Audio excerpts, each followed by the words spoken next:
এখন অধ্যায় 20, 230, 231 এবং 232 পৃষ্ঠার সমাধান নিয়ে আলোচনা করছি। এখানে বিষয়টা রয়েছে বৃত্ত বিষয়ক জ্যামিতিক ধারণা। এখানে নিচের দিকে দেখো, এখানে যে চিত্রটা রয়েছে এই চিত্রের উপর ভিত্তি করে এখানে 4 নম্বর এবং 5 নম্বর এই দুটো উপর ভিত্তি করে রয়েছে। এখানে কি বলেছে বলেছে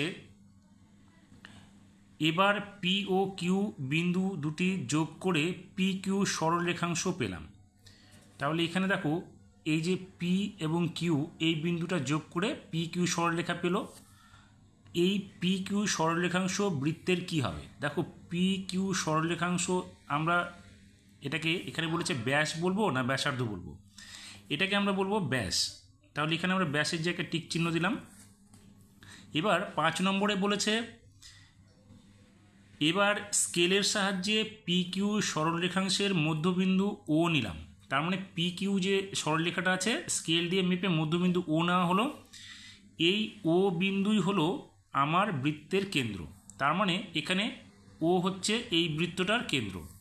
তাহলে পি ও সরলরেখাংশ বৃত্তের কি হবে? ব্যাস হবে না ব্যাসার্ধ হবে? তাহলে পি থেকে ও এবং ও থেকে কিউ এটা হবে ব্যাসের অর্ধেক অর্থাৎ ব্যাসার্ধ।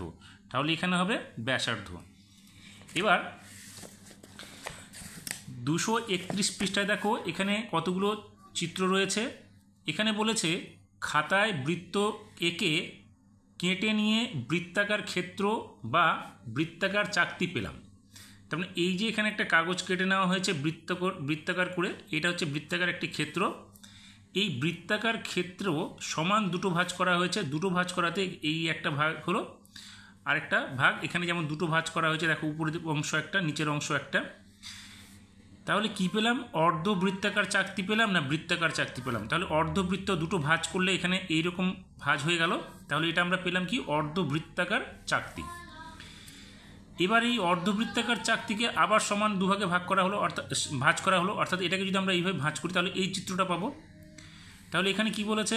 এবার কাগজের বৃত্তাকার চাকতির ভাঁজ খুলে দিলাম ও নাম দিলাম। তাহলে এই যে কাগজটাকে প্রথমে অর্ধেকভাবে ভাঁজ করা হলো, তারপরে আবার তাকে অর্ধেক করা হলো।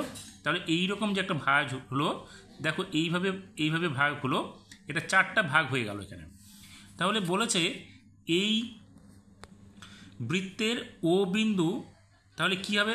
ওটা হবে বৃত্তের কেন্দ্র। তাহলে এখানে আমরা লিখব কেন্দ্র। এটা হলো কেন্দ্র। এই বৃত্তের ও এ সরল রেখাংশ ও থেকে এ, এটা কি হবে? ব্যাস হবে, ব্যাসার্ধ হবে। তাহলে এখানে আমরা লিখব ব্যাসার্ধ। এবং এ সি সরল রেখাংশ এ থেকে সি, এটা হবে আমাদের ব্যাস। তাহলে এখানে আমরা লিখব ব্যাস। এবার দেখছি এ সি সমান চিহ্ন 2 গুণ এসি হবে না ও এ হবে? দেখো এসির মানটা, এখানে যে এসি রয়েছে এসির মানটা কিন্তু এখানে ও এর দ্বিগুণ হবে, কারণ ও সি এবং ও এ সমান। সেই জন্য আমরা এখানে লিখব এসি সমান চিহ্ন 2 গুণ ও এ। তাহলে এটা হবে।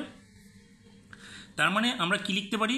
ব্যাসের দৈর্ঘ্য 2 গুণ ড্যাশ, কোনটার দৈর্ঘ্য হবে? ব্যাসের দৈর্ঘ্য না ব্যাসার্ধের দৈর্ঘ্য? তাহলে এখানে আমরা লিখব ও এটা কি ছিল? ও এটা হচ্ছে আমাদের ব্যাসার্ধ। তাহলে এখানে আমরা লিখব ব্যাসার্ধের দৈর্ঘ্য। এখানে হবে ব্যাসার্ধের দৈর্ঘ্য।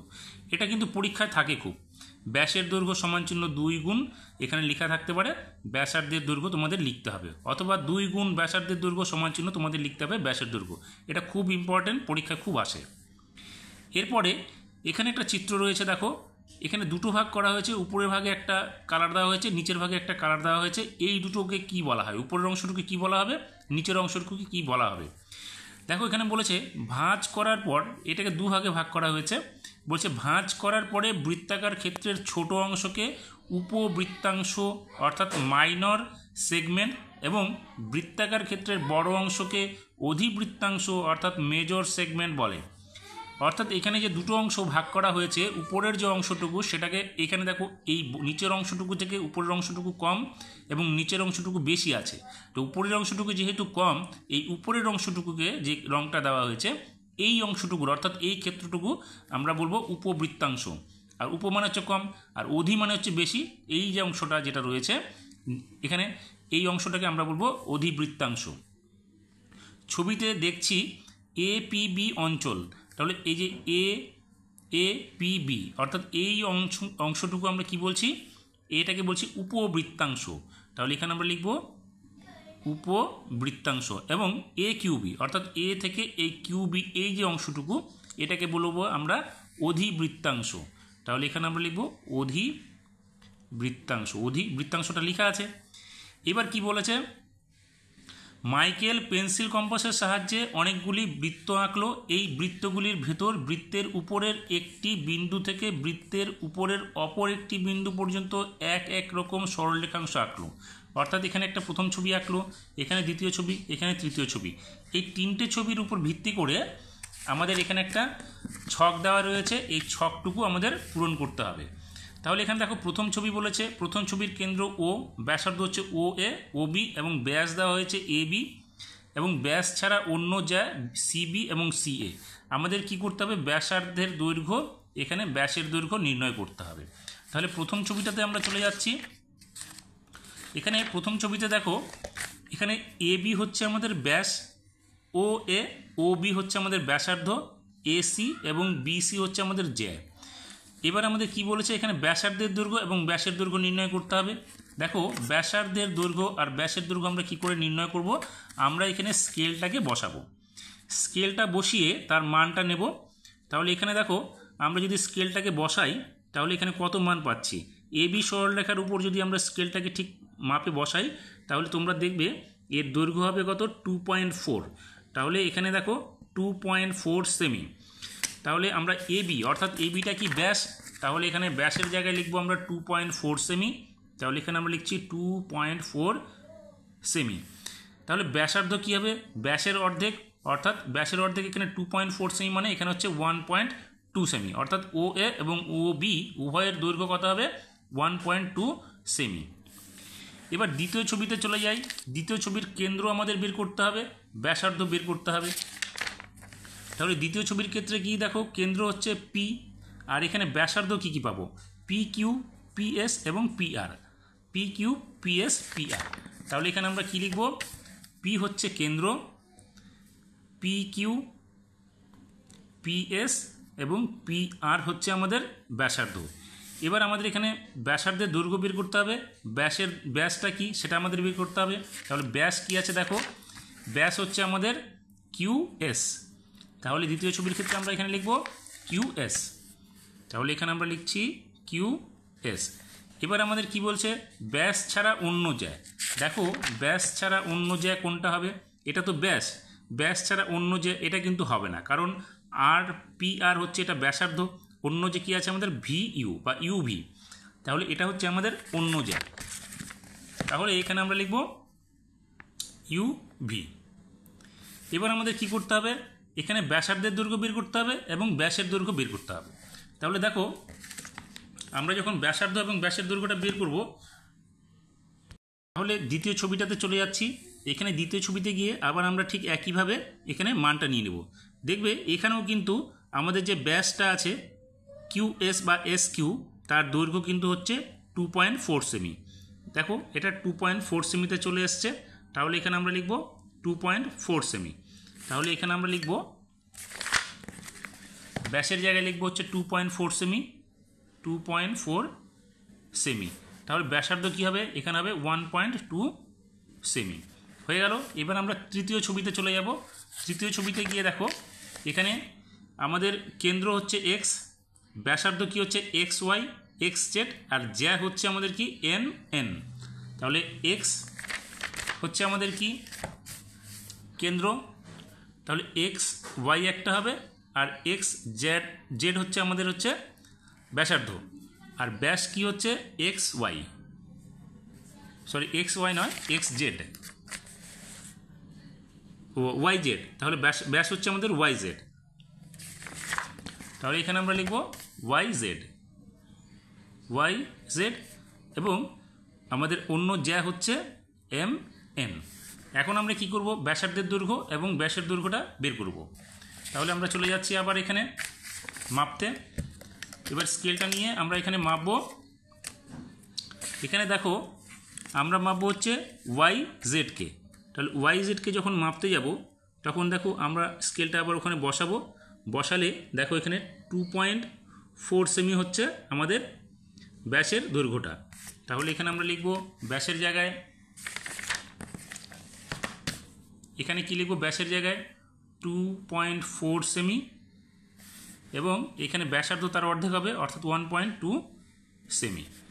এবার কি বলেছে, দেখছি বৃত্তের ব্যাসের দৈর্ঘ্য ব্যাসার্ধের দৈর্ঘ্যের কী হবে, দ্বিগুণ অর্থাৎ 2 গুণ। বৃত্তের ব্যাস ওই বৃত্তের বৃহত্তম যায়, এটা কিন্তু আমাদের একটা পরীক্ষায় আসে, সেটা হচ্ছে এখানে একটা প্রশ্ন, বৃত্তের ব্যাসের দৈর্ঘ্য ব্যাসার্ধের দৈর্ঘ্যের দ্বিগুণ, এটা খুব পরীক্ষায় আসে। আরেকটা আসে বৃত্তের বৃহত্তম ব্যাস বৃহত্তম জ্যা কোনটা, তা বৃত্তের বৃহত্তম জ্যা হচ্ছে বৃত্তের ব্যাস, তো এটাও একটা পরীক্ষায় আসে। এবার নিচে কতগুলো চিত্র দেওয়া আছে, বলছে আমি পেন্সিল কম্পাস দিয়ে একটি বৃত্ত আঁকলাম, তারপর বৃত্তের উপর দুটি বিন্দু নিলাম। তাহলে এখানে একটা বৃত্ত নেওয়া হয়েছে, প্রথম ছবি, এটা দ্বিতীয় ছবি। এখানে প্রথম ছবিটার মধ্যে কি বলেছে দেখো, বলেছে এইগুলি বৃত্তচাপ বলা হয়। এই যে একটা চাপ, এখানে যেটা গোল নেওয়া হয়েছে, এখানে এখানে নেওয়া হয়েছে, এই যে চিত্রগুলো নেওয়া হয়েছে, এগুলো প্রত্যেকটিকে কিন্তু বৃত্তচাপ বলা হয়। তাহলে বলছে এইগুলোকে বৃত্তচাপ বলা হয়, কোনোটা ছোট কোনোটা বড় আছে, তো যেটা ছোট চাপ হবে সেটাকে বলা হচ্ছে উপচাপ, এবং যেটাকে বড় চাপ আছে সেটা হচ্ছে অধিচাপ বলা হবে। তাহলে এখানে যেমন চিত্রটা রয়েছে, প্রথম ক্ষেত্রে দেখো এপিবি, এই যে এপিবি আর একিউবি, এপিবি একিউবি এর চেয়ে ছোটো, সেই জন্য এটা হচ্ছে কি উপচাপ আর এটা হচ্ছে অধিচাপ। এখানে তাহলে প্রথম ছবির ক্ষেত্রে, এই যে প্রথম ছবির ক্ষেত্রে এ ও বি বিন্দু দুটি বৃত্তকে চাপে ভাগ করেছে, যেমন এপিবি এবং একিউবি। অর্থাৎ এখানে আমরা যদি যোগ করে দিই, এইভাবে সরলরেখা যদি আঁকি, তাহলে এখানে একটা অংশ হলো আর এই অংশটা কিন্তু একটা অংশ হলো। তাহলে এ কিউ বি এই একটা অংশ হলো বৃত্তচাপ, আর এ পি বি এদিকে একটা বৃত্তচাপের অংশ হলো। তো বলছে এপিবি হলো, এপিবি দেখো এপিবি এই বৃত্তচাপটা এ কিউ বি বৃত্তচাপ থেকে ছোট, তাহলে এপিবি এটা হচ্ছে কি উপচাপ। তাহলে এখানে আমরা লিখবো এটা উপচাপ, এবং একিউবিটা কি হলো, এপিবির চাইতে বড় হলো, তাহলে এটা কি হলো অধিচাপ। তাহলে এখানে আমরা লিখবো এটা অধিচাপ। হয়ে গেল। এবার বলছে দ্বিতীয় ছবির ক্ষেত্রে, দ্বিতীয় ছবি এটা, তাহলে এই ছবিটার ক্ষেত্রে আমরা কি করব, এখানে বলেছে দ্বিতীয় ছবির ড্যাশ ও ড্যাশ বিন্দু দুটি বৃত্তকে দুটি চাপে ভাগ করেছে। দেখো এখানে এক্স এবং ওয়াই, এখানে আমরা লিখব এক্স এবং ওয়াই বিন্দু দুটি বৃত্তকে দুটি চাপে ভাগ করেছে। এখানে কি আছে, এক্স আর ওয়াই, তাহলে এক্স আর ওয়াই, আর একটা হচ্ছে এক্স এস ওয়াই।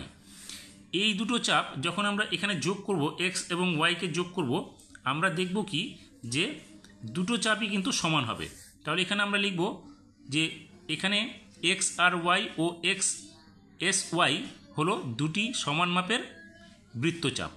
এখানে আমরা লিখব বৃত্তচাপ।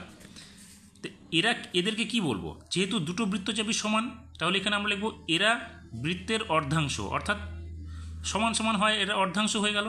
এখানে অধিচাপ এবং উপচাপ নেই, এখানে যেহেতু দুটোই সমান, সেক্ষেত্রে অধিচাপও পাবো না উপচাপও পাবো না, কারণ এটা দুজনেই বৃত্তচাপ দুটো সমান হচ্ছে। দুটি চাপের দৈর্ঘ্য এখানে আমরা লিখব সমান। এবার এই চাপগুলোকে আমরা কি বলবো, এই চাপগুলোকে আমরা বলবো অর্ধবৃত্ত। এখানে আমরা এই দুই চাপগুলোকে বলছি আমরা অর্ধবৃত্ত। এখন এখানে যে একটা চিত্র রয়েছে, বলছে মাইকেল পেন্সিল কম্পাস দিয়ে বৃত্ত এঁকে বৃত্তাকার ক্ষেত্রটির বিভিন্ন অংশ রং করে রঙিন বৃত্তাকার চাকতি তৈরি করলো। এখানে একটা ছবি তৈরি করলো, এখানে একটা ছবি তৈরি করলো। বলছে দুটি প্রায় একই মাপের বৃত্তাকার চাকতি, আলাদা রং ও আলাদা ঘর। তাহলে এখানে কি বলেছে দেখো, প্রথম বৃত্তাকার ক্ষেত্র বা চাকতির প্রতিটি রঙিন অংশ হলো এই যে প্রথম যে এখানে আঁকা হয়েছে, দেখো এখানে একটা রং করা হয়েছে, এখানে আলাদা আলাদা রং করা হয়েছে, এগুলো প্রত্যেকটিকে কি বলবো আমরা, বৃত্তকলা বলবো। তো বৃত্তকলা বলতে এই কোন অংশটুকু বলবো, দেখো এইখান থেকে এইটুকু অংশ, এই যে এটা হচ্ছে বৃত্তকলা একটা, এটা একটা বৃত্তকলা, এটা একটা, প্রত্যেকটা আলাদা আলাদা বৃত্তকলা। তো প্রথম ছবিতে কটা বৃত্তকলা আছে দেখো, গুণে দেখো 1 2 3 4 5 6, তাহলে এখানে আমরা লিখবো 6টি বৃত্তকলা দেখছি। এবার এখানে দ্বিতীয়টির ক্ষেত্রে কি আছে দেখো, দ্বিতীয়টির ক্ষেত্রে 1 2 3 4 5, 6, 7, 8। তাহলে দ্বিতীয় চাকরিতে দেখছি এখানে লিখবো আমরা 8টি বৃত্তকলা রয়েছে। তাহলে এই বৃত্তকলা কাকে বলে তার এখানে একটা সংজ্ঞা দেওয়া রয়েছে, এই সংজ্ঞাটা মুখস্থ করবে, পরীক্ষায় খুব আসে। সেটা কি, কোনো বৃত্তের কোনো বৃত্তচাপ ও দুটি ব্যাসার্ধের দ্বারা সীমাবদ্ধ বৃত্তাকার ক্ষেত্রের অংশকে বৃত্তকলা বলা হয়। তাহলে এখানে হচ্ছে বৃত্তকলা কি হলো, কোনো বৃত্তের কোনো বৃত্তচাপ ও, দেখো এখানে কোনো বৃত্তচাপ বলতে আমি এইটুকু অংশকে ধরে নিচ্ছি এবং দুটো ব্যাসার্ধ, এই একটা ব্যাসার্ধ এই এবং এই একটা ব্যাসার্ধ, এই অংশটুকু দ্বারা যে চিত্রটা এখানে বৃত্তাকার ক্ষেত্রটা ধরা পড়লো সেই ক্ষেত্রটাকে বলা হচ্ছে বৃত্তকলা। তার আশা করি বোঝাতে পেরেছি বৃত্তের বিভিন্ন অংশগুলো সম্পর্কে। ভালো লাগলে অবশ্যই লাইক, শেয়ার, কমেন্টস করবে এবং যারা নতুন তারা এই ধরনের সমাধান পেতে অবশ্যই আমার চ্যানেলটিকে সাবস্ক্রাইব করবে এবং বেল আইকনে গিয়ে অল নোটিফিকেশান ক্লিক করবে, তবে পরবর্তী সমাধানগুলো তোমরা অবশ্যই পেয়ে যাবে।